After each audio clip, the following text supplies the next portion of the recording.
Hello students, last lecture ऐकलं का?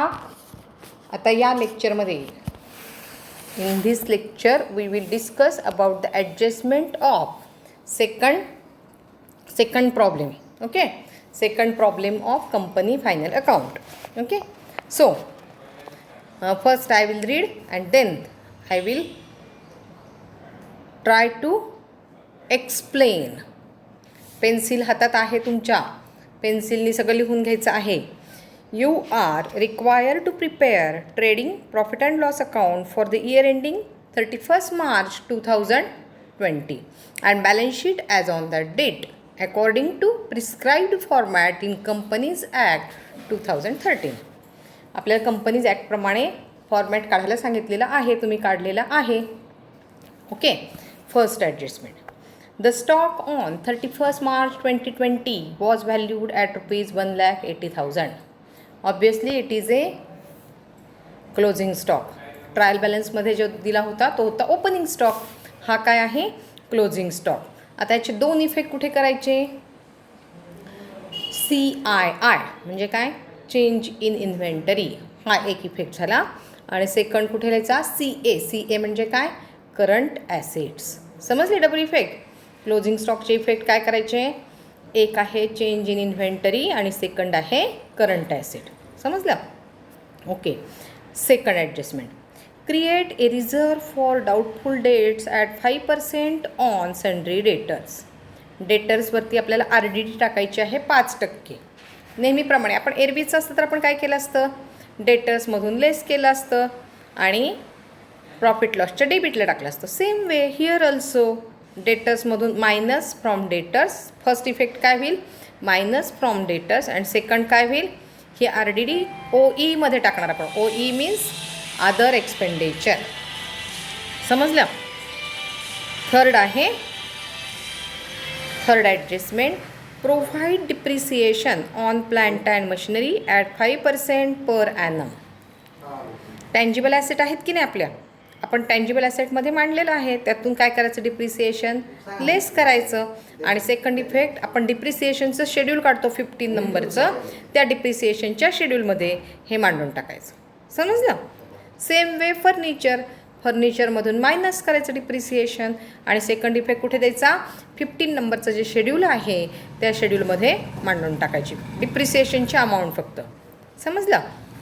Okay, next. Prepaid insurance amounted to rupees 1,600. सगळ्या adjustment ह्या आपल्या फायनल अकाउंटच्याच आहेत, फक्त त्याच्यात शेड्यूल असल्यामुळं काय आहे, याचे इफेक्ट्स आपल्या लक्षात यायला थोडासा वेळ लागेल. आता इन्शुरन्स, प्रिपेड इन्शुरन्सची ॲडजस्टमेंट आपण फायनल अकाउंटमध्ये काय करतो? लेस, बरोबर. आणि काय करतो? ॲसेट साईडला मांडतो, बरोबर आहे की नाही? सेम वे आता इथं काय करायचं आहे की अदर एक्सपेन्सेसमध्ये जे शेड्यूल आहे OEमध्ये तिथे प्रिपेड इन्शुरन्स मांडून टाकायचं. आणि सेकंड इफेक्ट आहे हा ST short term loans and advances, तिथे मांडून टाकायचं. समजलं? दोन इफेक्ट लक्षात आले. अदर इथे इन्शुरन्स हा पॉईंटच दिलेला नाही आहे मला वाटते. ट्रायल बॅलन्समध्ये आहे इन्शुरन्स आहे बघा 16,600चा, तो आपण अदर एक्सपेन्सेसला मांडणारच आहोत. तर तिथेच प्रिपेड इन्शुरन्स करायचा आहे आणि इनर कॉलमला लेस करून दुसरा इफेक्ट कुठे द्यायचा? शॉर्ट टर्म लोन्स अँड ॲडव्हान्सेसला. समजलं? ओके, नेक्स्ट आहे interest on debentures and from government securities. दोन ॲडजस्टमेंट आहेत, लक्षात घ्या. इंटरेस्ट ऑन डिबेंचर्स ही एक ॲडजस्टमेंट, मध्ये अँड लिहिलं आहे.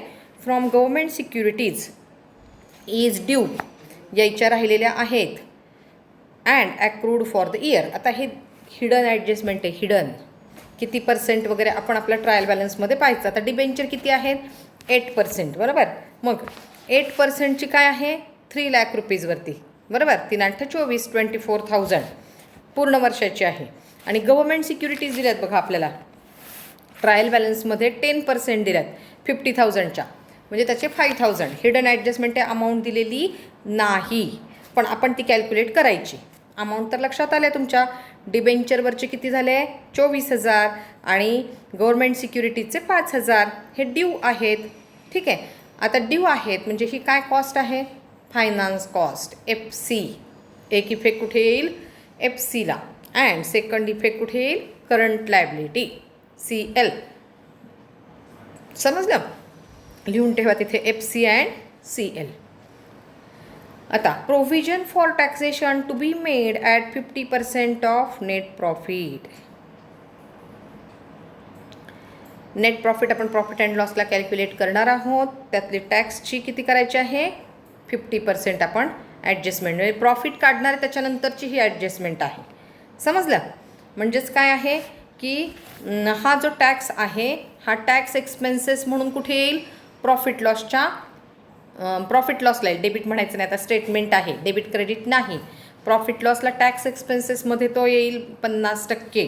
बरोबर? समजते लक्षात इथे? हां, इथे तो मांडायचा आहे. Then write off 40% of preliminary expenses. आता प्रिलिमिनरी एक्सपेन्सेस हा पॉईंट आहे का आपल्याकडे? आपल्या ट्रायल बॅलन्समध्ये प्रिलिमिनरी एक्सपेन्सेस आहेत का? आहेत बघा. अदर करंट ॲसेटमध्ये आपण मांडलेत 22,000 रुपये.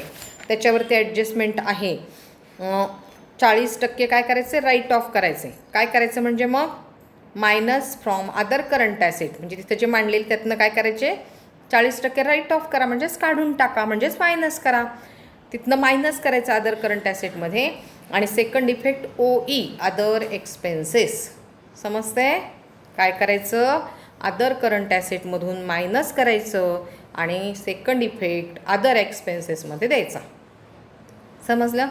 आता last adjustment. The directors purpose the following propose आहे बरं, हा वर्ड इथे चुकला आहे बुकमध्ये. The directors propose the following appropriation. डायरेक्टरला काय करायचं आहे की काही खाली दिलेल्या ॲप्रोप्रिएशन्स करायच्या आहेत. काय करायच्या? त्यात नंबर 1 दिली आहे, to declare 5% dividend on paid up equity share capital. 5% dividend द्यायचा आहे डायरेक्टर्सना. आता ही काय करणार आहोत आपण? प्रोव्हिजन करणार आहोत. बरोबर आहे की नाही? आपण लगेच डिस्ट्रीब्यूट करणार आहे का? नाही. प्रोव्हिजन करणार म्हणून कुठे लिहायचं? STP शॉर्ट टर्म प्रोव्हिजनमध्ये लिहायचं. आणि सेकंड इफेक्ट हा reserve and surplus R&S. First effect कुठे द्यायचा? शॉर्ट टर्म प्रोव्हिजनला. आणि सेकंड इफेक्ट रिझर्व्ह अँड सरप्लसला द्यायचा. समजलं? आता लास्ट आहे to transfer 5,000 to reserve fund. Reserve फंडमध्ये 5,000 रुपये ट्रान्सफर करायचे आहेत. ऑब्वियसली काय येईल वरती?